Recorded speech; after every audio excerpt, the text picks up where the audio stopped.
Hi everyone. It's a pleasure to have you here today in our community. And basically the topic of our webinar, of our conversation, it's presenting Canadian High School Diploma or OSSD, Ontario Secondary School Diploma to be more precise. We will talk more about what is the program is about, how you can introduce it in your home country in Brazil, and also how it's possible to introduce it in your hometown for your local partner schools.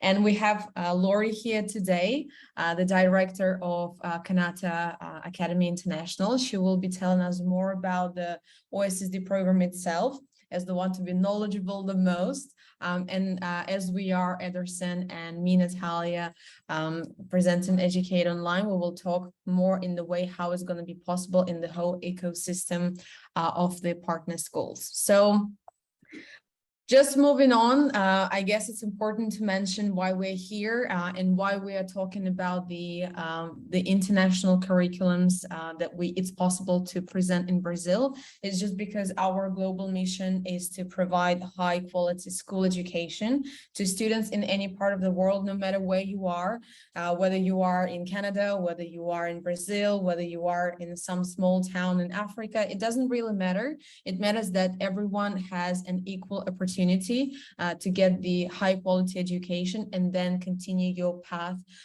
in higher, basically in the professional world further on. And we're going to concentrate on Canada and just few quick facts about the education in there. And then I guess, Lori, if you have something to add to me, please do. But as for now, as we can see in the global environment and the way the system just develops, is that Canada was really welcoming to international students for the past years that we've seen. And in addition to immigration opportunities that international students have when traveling and when settling up in Canada, they also provide the opportunities for those who obtain a Canadian high school diploma to have basically a chance to apply to the universities like any Canadian student out there. And here it's ranked #1 in the world. Also, it has the multicultural society. And I guess now, as you see, 50% of Canadians were born in a different country. And I guess you probably, Lori, can prove that, right? Like you can see how many international students are arriving now in Canada. Yes. Absolutely. It's wonderful to see. And especially since the pandemic, we've had a lot of students. We've seen a lot more interest in the Ontario program, and it's very exciting. And we're very happy about it. Great. Sorry, Natalie, I'm a living proof of Canadian born in another country. So I just got my passports last week, actually yesterday. Oh, wow. Yeah, so I'm traveling to Brazil in December as a foreign passenger. So I'll get my Canadian passports and try to get into Brazil with the Canadian passport. So, yeah. So now you're a live example, and then you can definitely, you know, share your experience, because I myself been an international student in France back in the days. And I mean, it's great. And we had an international group of students like from Asia, from Middle East, from also Latin America. And we also had some students from Canada, by the way. So it was great. They were exchange students. So you can basically see how, you know, international, basically our world is becoming in any sense in terms of education and also traveling. That's the beauty. That's the beauty of the exchange programs. Exactly. Yeah. And I guess the main point for you to understand, everyone who is listening to us, is you're probably asking ourselves like, okay, so what is the Canadian High School Diploma? What is the Ontario Secondary School Diploma? Ontario, here it means the province. As in Canada, there are provinces existing and every province has its own kind of educational system established. But the Ontario system has been proven to be one of the actually best, and that will fit all the learning styles if the student goes basically and applies to this program. And as you can see, and as it's written, Ontario Secondary School Diploma is globally recognized high school diploma, which is granted by the Ministry of Education in Canada. And we had students that been applying to universities not only in Canada with this diploma, but also in the UK, in the US, because again, it's proven to be reputable and also recognized worldwide. Anything else that you, Lori, want to mention about the OSSD on that sense? No, I think that's pretty much it. I think where we differ from other international programs, because there's some wonderful international high school diplomas out there, like everybody knows about the IB. And when people ask me, well, why would we choose the Ontario over the IB? And I always say the same thing, and it's because the IB is really geared towards the high achieving academic independent student. It's a very rigorous program. The Ontario Secondary School Diploma is actually it's looked at as equivalent to the IB from international universities in Canada, but we cater to all learning styles. So we differentiate our teaching, we differentiate the learning for students so that all learning styles can be successful. And I think that is what makes Ontario stand out. And it's what I'm most proud about our school as well, is that our curriculum has been developed so that it's easily differentiated by teachers. And all of our teachers have been trained to differentiate as well. Mm-hmm.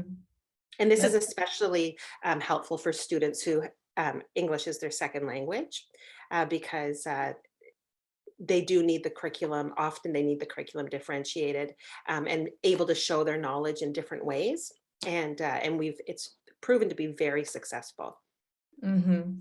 I guess it's a very valuable comment, Lori. Thank you for this additional information, because obviously our audience today is mainly from Brazil, and their second language mainly, I guess, is widespread to have an English. For myself, as well as for Ederson, I guess English is our second language, but you can see obviously through all the learning paths, through working with people from different world or from different parts of the world. Obviously, this is the main language of communication. And if we consider this as an opportunity to not only get international with this diploma, but also to get the skill that will be with your rest of your life, right? Having the skill to communicate with people from different areas, that's basically one of the essential benefits that you can gain as well if applying to this program.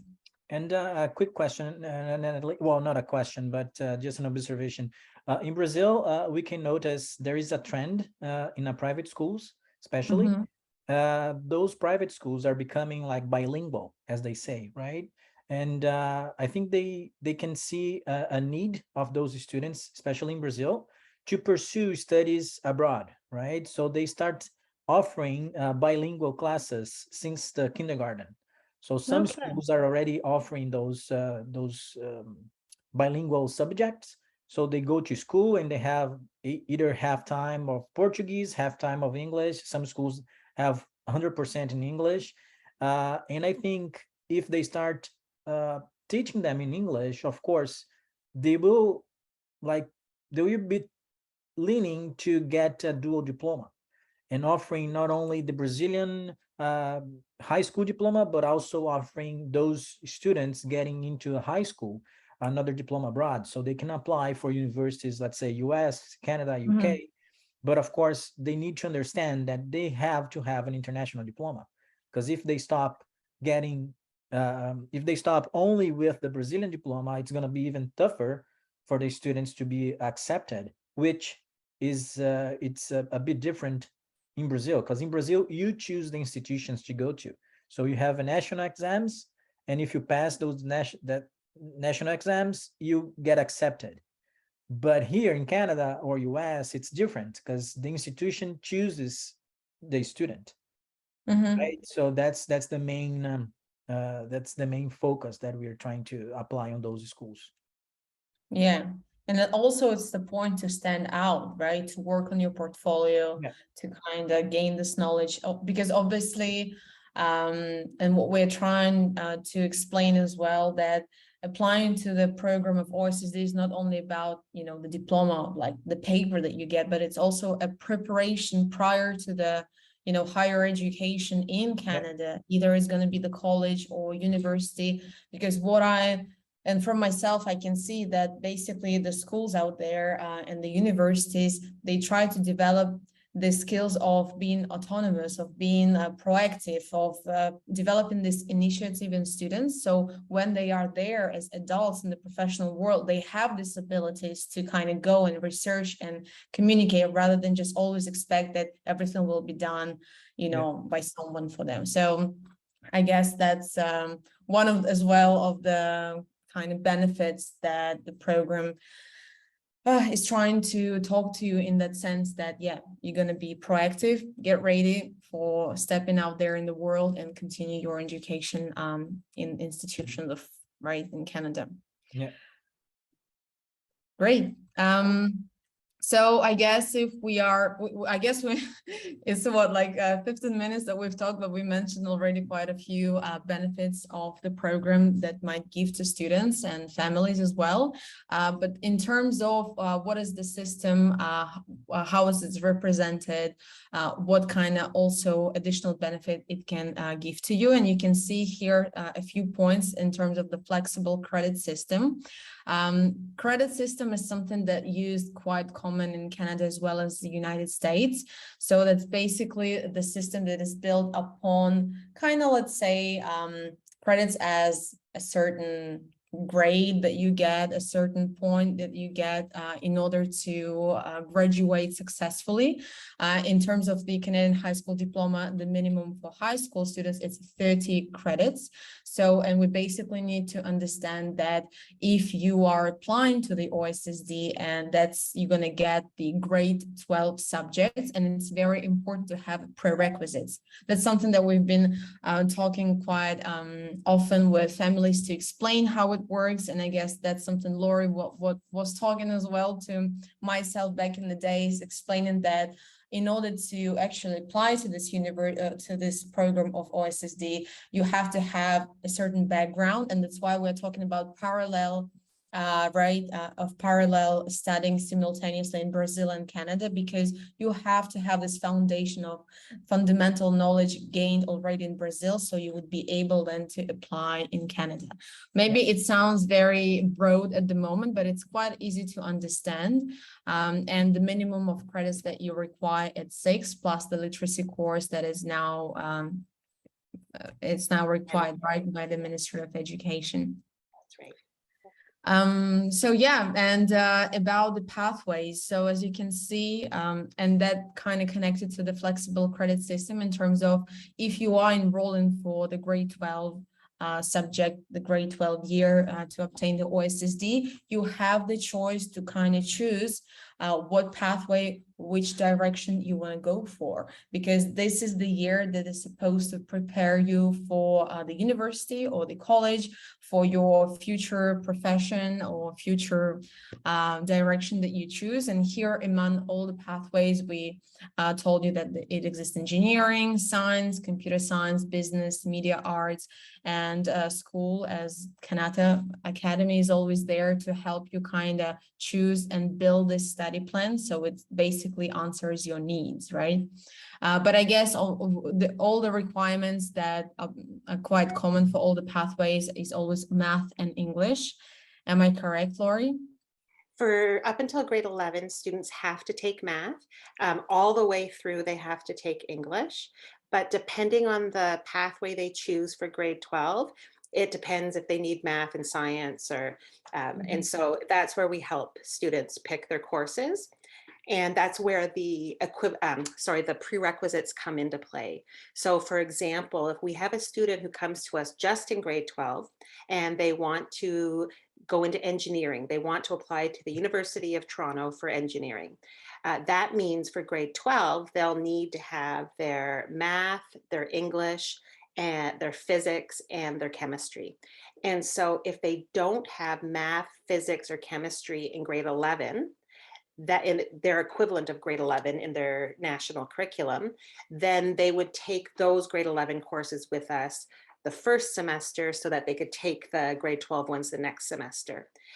We also will suggest, if we see that a student has a low mark in one of those mandatory subjects, we'll highly suggest that they take the grade 11.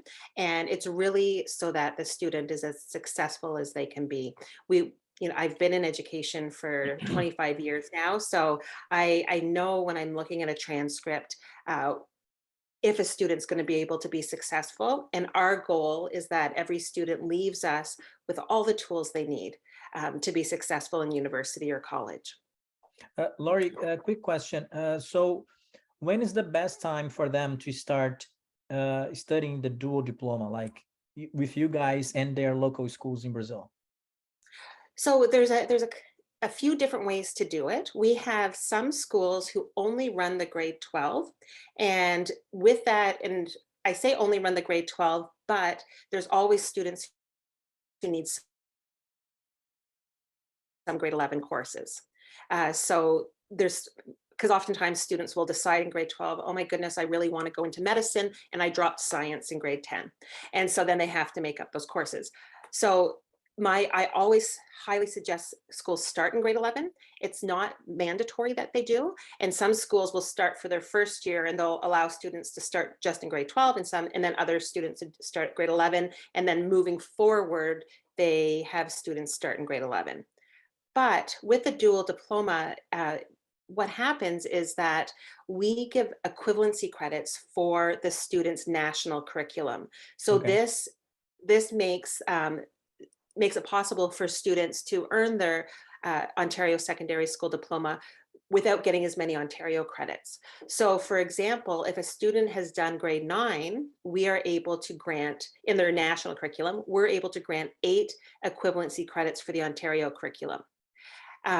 One of the things that we have some of our partner schools do, which I think is a really good idea, is that the students will do their national curriculum for grade 9, but they will take our science, math, and English, those 3 core subjects in grade 9.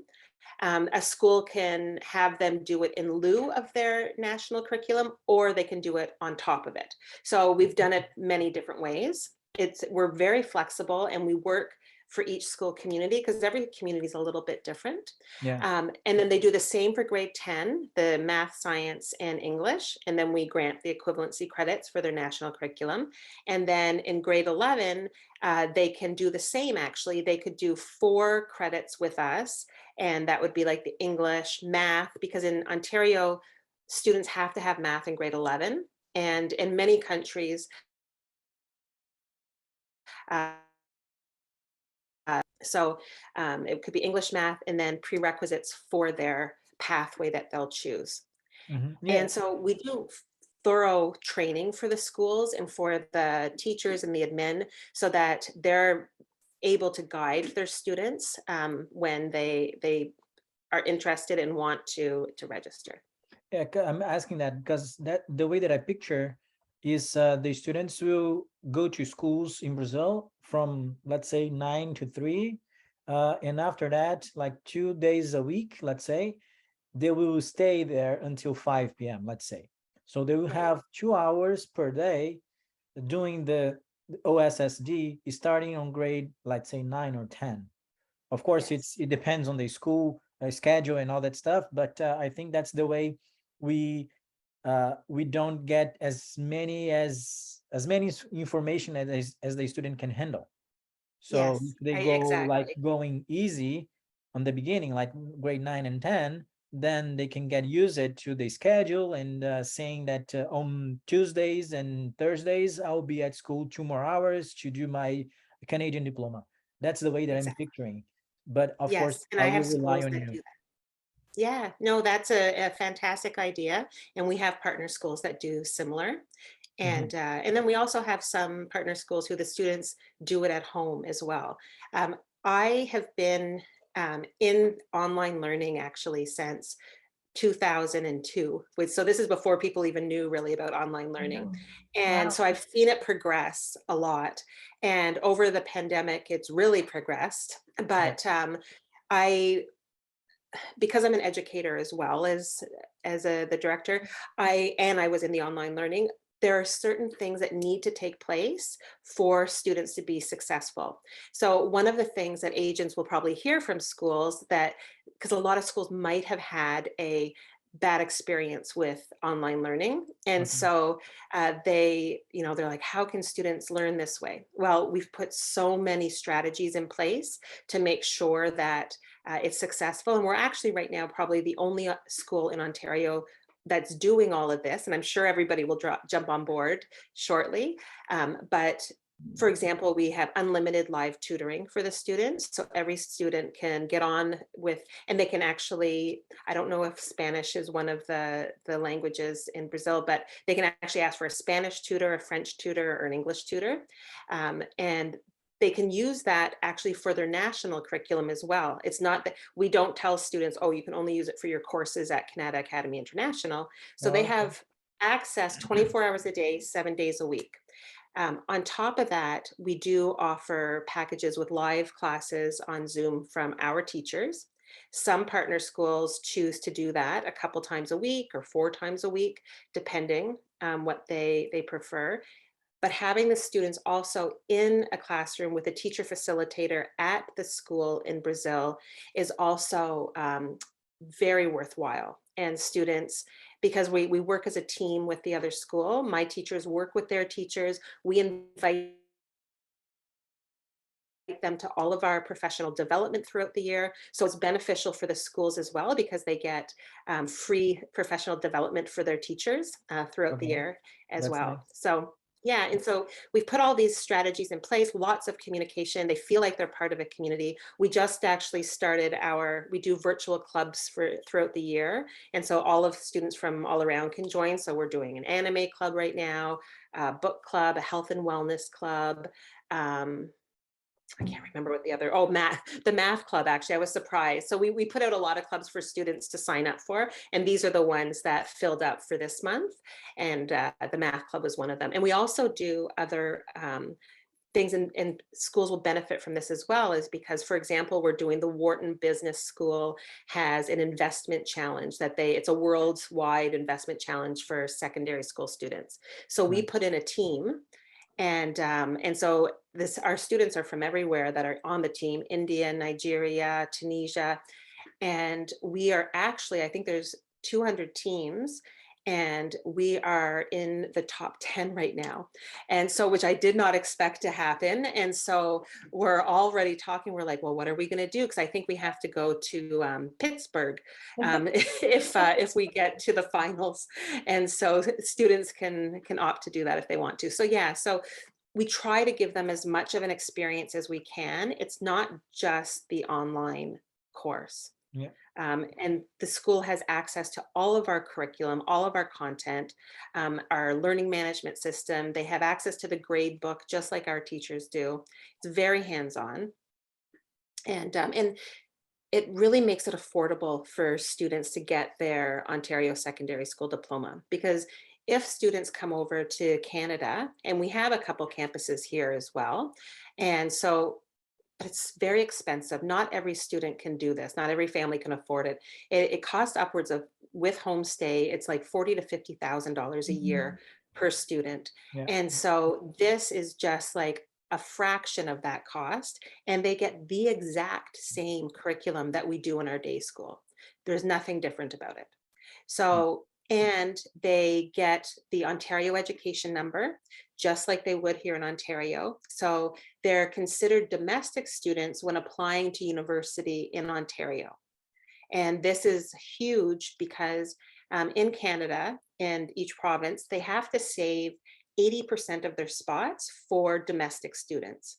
So that means 20% are left for the international students. So you can imagine, for the competitive programs like engineering, computer science, it's very difficult for international students to get in, especially the schools that they really want to get into.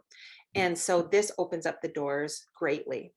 It also helps down the road if they ever want to get their permanent residency, Oh, yeah. because it will help. As you know, we're on a point system, and so they can actually get extra points for having their secondary school diploma from Canada. And so the hope is, and what we've had happen with some of our graduates, is they end up getting permanent residency before they finish their undergrad. And this is beneficial because then they pay domestic fees. Yeah. They have access to provincial and federal grants and bursaries for students. And if they're going on to, medical school, dentistry, doing their MBA, all of those things that many students now end up doing after their undergrad, they save a ton of money because now they're paying domestic fees. And I just, so as you know, because you're in Ontario, that we have a little bit of a health crisis going on where we need doctors and nurses right now, registered nurses. And international students coming over to go to medical school, it's always been known to be difficult to come to Canada. Because of that saving, every province has to save 80% of their spots for their provincial students. So this means now those international students that are registered with us, even though they're in Brazil, will be competing with domestic students only, not international students, when it comes to programs like that, which is, it's a very big bonus. Yeah, nice. Wow. Sorry, I know. I'm very passionate about it. No, I know, but that's really great that you already mentioned the majority of what we wanted to talk about today. And it's just this slide is kind of finalizing what we've talked about previously about the OSSD as such, university acceptance, right? The official Ontario education number, as well as the varied assessments, because OSSD is a project-based program. So we're not talking about just preparing for exams and then passing them. It's mainly when you kind of use the theory in practice and then, strengthening your knowledge in that kind of sense. But yeah, I guess with that kind of information, we finalized already. Here is the video, but I guess you, Ederson, can then share it with students and community for them to have a look at their own time. We did mention about applying for the program as being an individual student, which is possible, but we also wanted to mention today how it is possible to kind of launch the program through the partner schools, right? Imagining we are having a school in Santos, where you're from, Ederson, or in any city in Brazil. So being a school in there, maybe delivering the national curriculum or maybe delivering some international curriculum, there is always a chance to kind of stand out again and to retain the students that perhaps might leave with this program as an OSSD. And here we're just, mentioning a few benefits, but of course we can talk about them more in detail if we have, Zoom meetings afterwards, 101.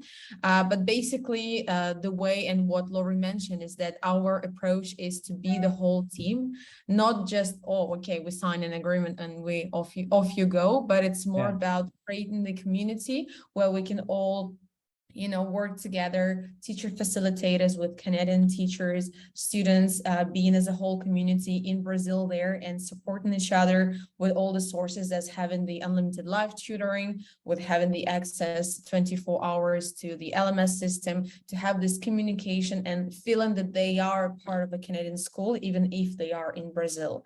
And also this goes and refers to the partnership between the parties. So if we see here as being a school, as having us in between with Ederson, and also Lori as the school who delivers basically the program, that comes to the transparency of communication and of the ongoing support that and the professional training that you mentioned, Laura, as well. That's super exclusive, and I guess for local teachers who can have the access to this professional training from Canadian staff.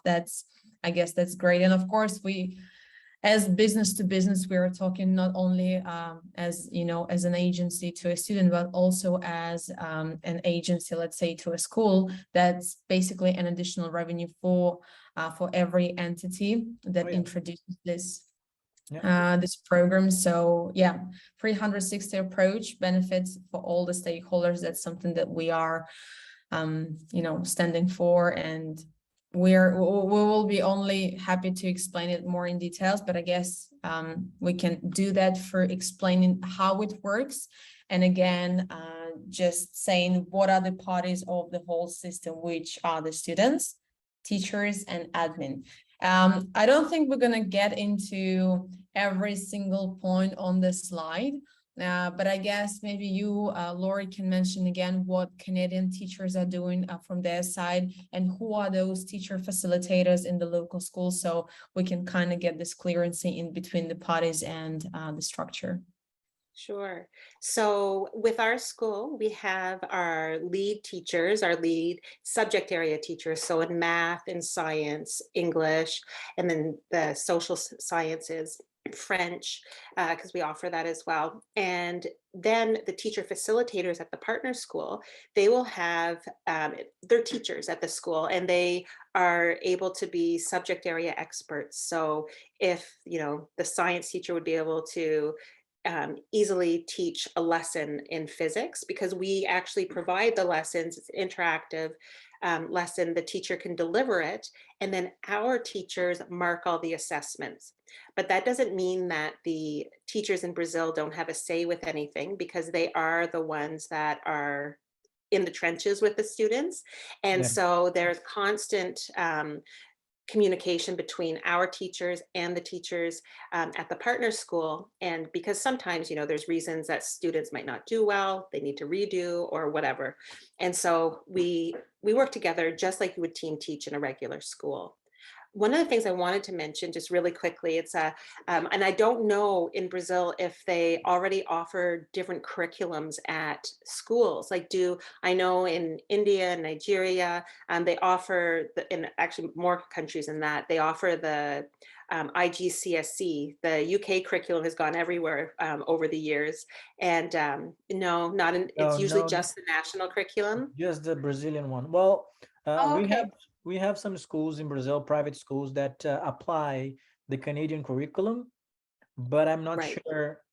I'm not sure how they do that. I think of course, they have to apply the national curriculum, but I don't know how they can merge those two, right? So I would say they don't do that, like most of the private schools. Okay. Because I was going to say too, is that it can be an option for students to and I'm sure there are some IB schools, for example, in Brazil, because there's IB schools everywhere. But for some schools will offer the IB plus the OSSD. And then after grade 10, students will decide which pathway to go, because not everybody can go the IB direction. So then schools end up losing enrollment. But if they have an option for those students who, it's too rigorous to do the IB, they could do the OSSD, and everybody ends up graduating with an excellent diploma. Yeah. Well, that's our main goal and main focus, is to get those 2 diplomas in their hands.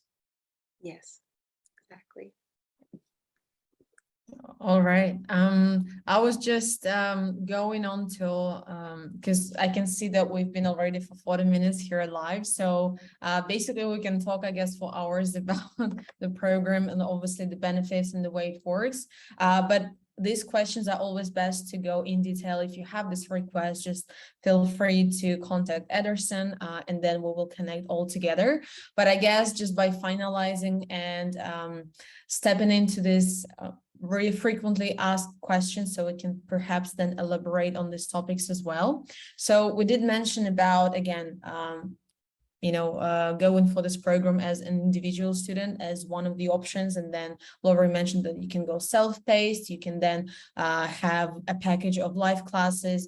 Obviously, you can also have the access 24 hours, 24/7 to unlimited live tutoring. So the system is built that way that you have maximum support when enrolling online, because if you are online, it doesn't mean that we will just leave you, with your LMS platform and that's it. No, it's important for all of the parties to ensure that the student actually graduates successfully. And if we mention the partner school collaboration, right? Here's the first question. How is the teacher and admin training kind of works for the school? And Lori mentioned that they have a training program, and that's true. And with partner schools, we normally run free training sessions.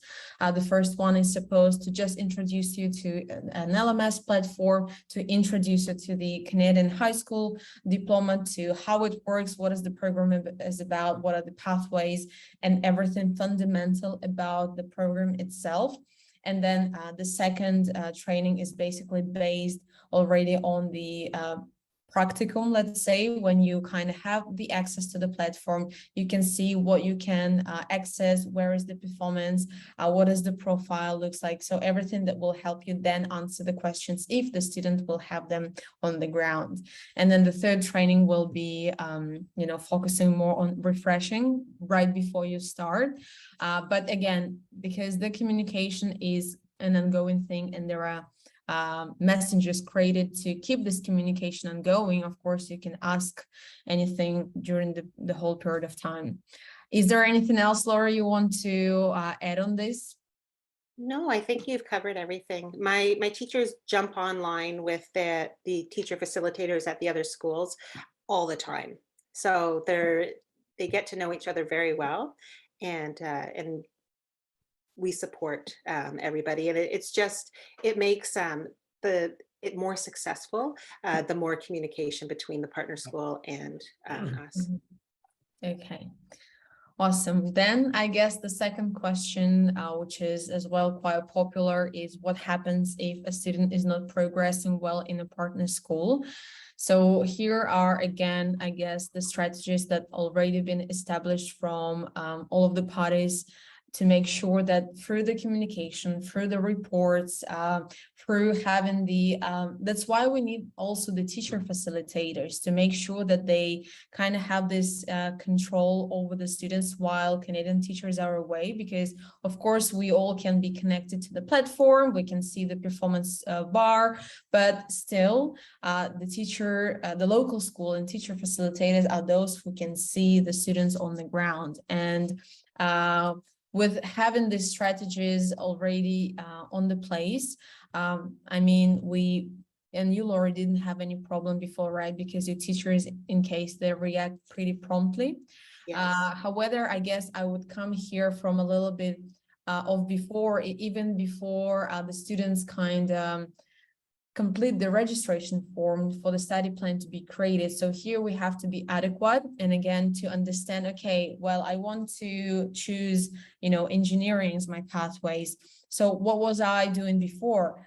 Did I have enough years of math? Was I strong in that subject, right? So to have this analysis prior to actually registering for a particular pathway, this all becoming about common sense, right? You're not going to apply for art if you've never been interested in art. Yeah. So, and again, if you decided, like, one day you wake up and then, oh no, I actually am interested in medicine, and that can happen as well. So again, school, Kanata, will help you to guide you and offer you the best path, even if it will include more subjects, but it will be, again, just help you to be prepared for the future and make sure you not miss out on the English as the main language of communication in Canada, and on any other subject that is relevant to a particular field that you're planning to pursue.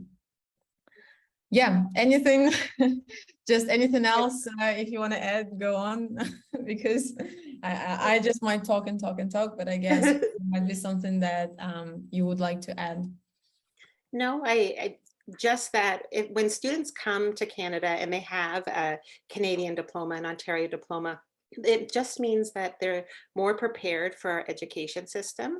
And you might have seen in the newspaper in the past couple of years, there's been a couple articles here about international students The article was actually about Indian students that had come over and the struggles that they had because our system is so different than that curriculum. Yeah. And because we are more students project based, it's not rote learning, memorization, and so it can be intimidating sometimes for students when they come to university in Canada because they're not used to it. It makes a huge difference. Even the 1 year of grade 12, because we have all of our courses are created like just like the university courses are, and students get marked on conversation, observation, and product, not just their product, which is what the old school is. And so it's actually a much easier way to do well, but when students aren't used to it and they're used to being told exactly what to memorize, it can be overwhelming. And so Yeah. it's very beneficial to have this. Well, that's what happened in Brazil when I tried to explain the educational system here in Canada, and parents, they go back to me saying, well, but it's so easy because my kid is like doing a project and all that stuff. I said, well, it's different from Brazil because in Brazil they have like tests every 2-3 weeks, and here in Oh, Canada wow. they learn in a different way. So Yes. it's you have to focus to change your point of focus when you're talking about Canada. So it's going to be a challenge for sure. It's a concerning point for the parents, but the outcome of this way of education, it's different in Brazil, but I think it's more beneficial here in Canada. So they can be Yes. prepared to get into a university or a college in Canada than just memorizing some subjects to pass the national exams. And Yes. in Brazil, they are doing like they're calling new high school, um, translating into English, it's called new high school, which is similar to the Canadian way of Mhm. education. So it's turning towards the Canadian way of teaching, but at the same Right. time they are stuck into the national exams. So if they don't change that, it's going to be painful for the student, right? Because It here the is. student can choose, okay, I want to be a biologist, so I'm doing those subjects towards my master, let's say, or towards my college. But in Brazil, you have to have all the subjects. So if Yes. I'm not into math or chemistry or physics, I have to go and pass and have grades to get into a university in Brazil. So Right. it's different, but I think it's more focused on the student itself than Mhm. to the national exams, for it say. Yes. Yes. I mean, research has shown that the exam-based type of rote learning is not, it's not helpful because students, we don't remember it afterwards, Yeah, right? okay. And so when you're doing project-based, you're applying what you know. And so that helps students in the workforce greatly.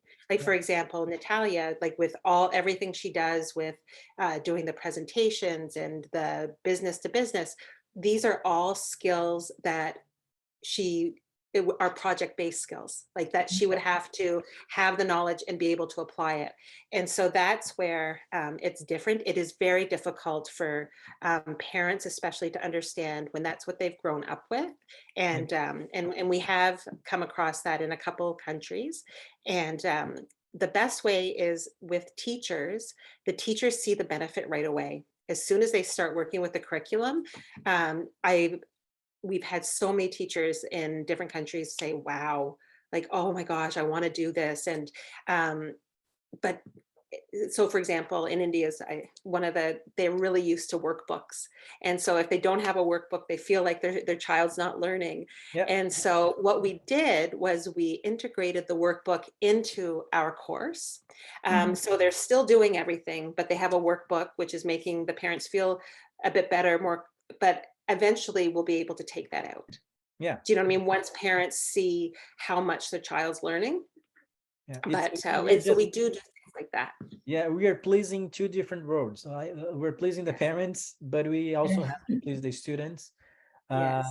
And as you said, it's at the beginning, maybe we can get like those books to them, but on the second semester, they're gonna say, you know what, take it out and let's Yeah. keep going as Canadians. So yeah. Yes. Yes. All right.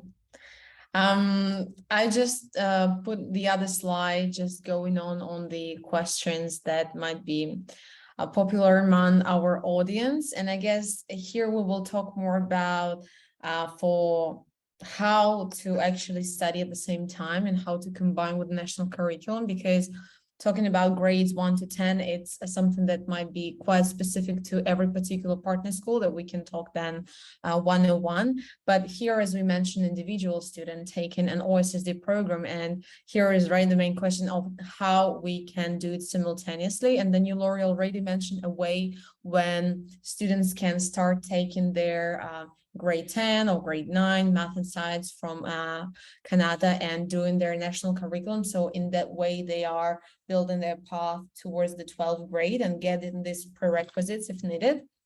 However, there is a way when they can start in grade 11 and then continue in grade 12, right? So again, we need to remember about the ability to handle the workload. Like, our mission is not to put lots of subjects on you, so then you're like, oh my God, what have I done? Because here it's about, again, having this common sense and understanding, all right, if I start in grade 11, so I have this, my national curriculum, I have extracurricular or other activities like sports, dancing, art, whatever.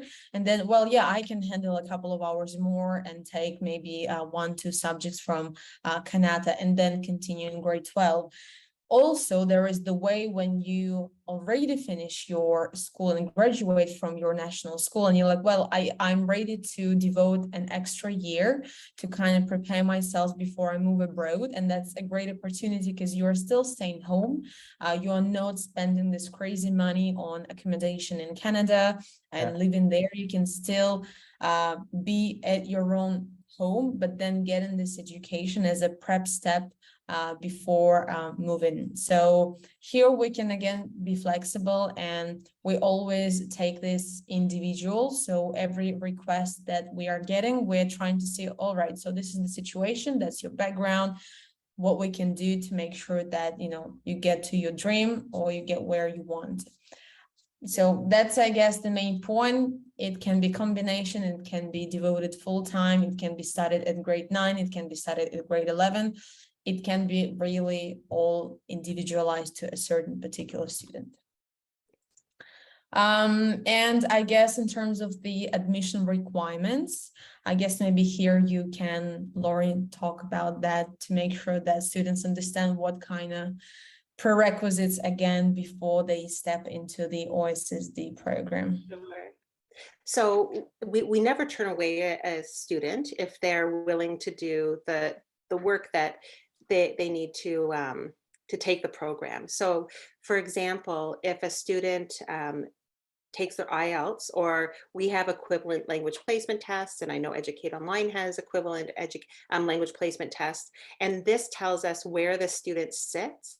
And what we do with that, it's not to, you know, decide a student can't do the program. It's so that we can best service that student. So if they are, you know, IELTS 4.0, we know they're not quite ready to take a high school, and it's a credit course still. They get a credit towards their OSSD, but it's in English as a second language. And so then we'll have them do that. Once they get to the proper level of English, then they can take the high school English as well. So we do that. Sometimes we even have students who will take, you know, a math class or even physics. Those are two courses that you can take if your English level is still a little bit lower. It's because it's really the terminology that is different that they learn, and that's a lot easier to learn that than, you know, literature for English. So that's really the only requirement, is that their English level is at the proper level before they start their high school courses. Lori, I have a question. Some schools in Brazil, they apply the Cambridge English Yes. test. Do you guys accept that too? Yes, we do. Yes, Okay. absolutely.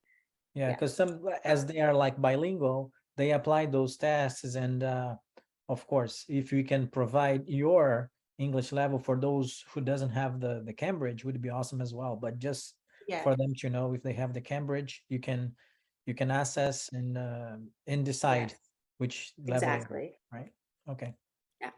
And so what we do is when we get it's usually the agent or the family that sends in the registration, it's electronic, then the first thing that happens when it comes in is that one of us looks at the transcripts and then does a letter of admission. And in that letter of admission, we have done now it's called the PLAR, the prior learning assessment and recognition.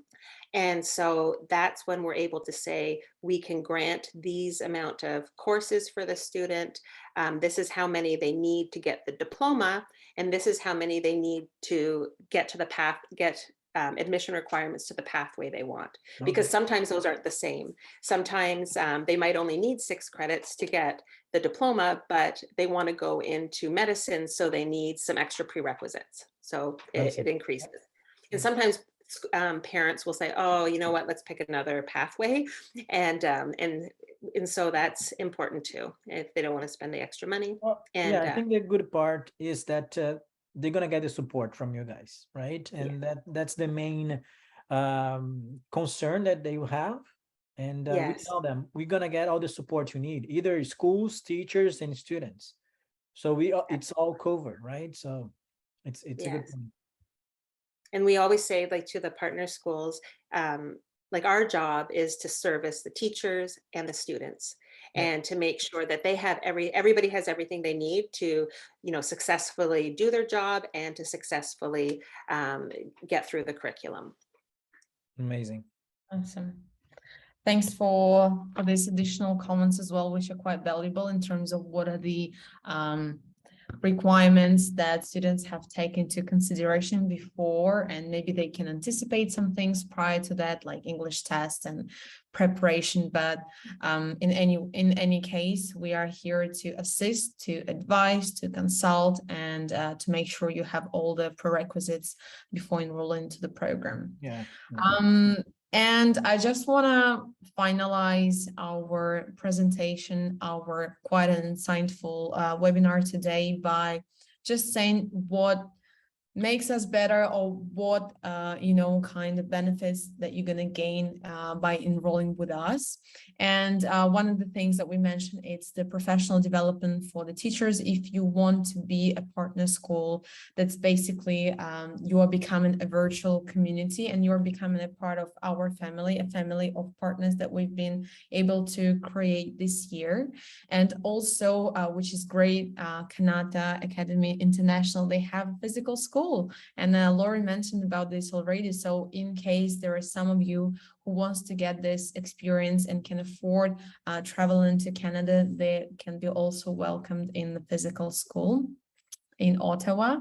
That's I guess a great opportunity, and always having this option and understanding, wow, but they not only teach online, but they also have a physical presence. So whenever you are in Canada, already maybe studying in university or college, you can also come and say hi, like you've been studying there before.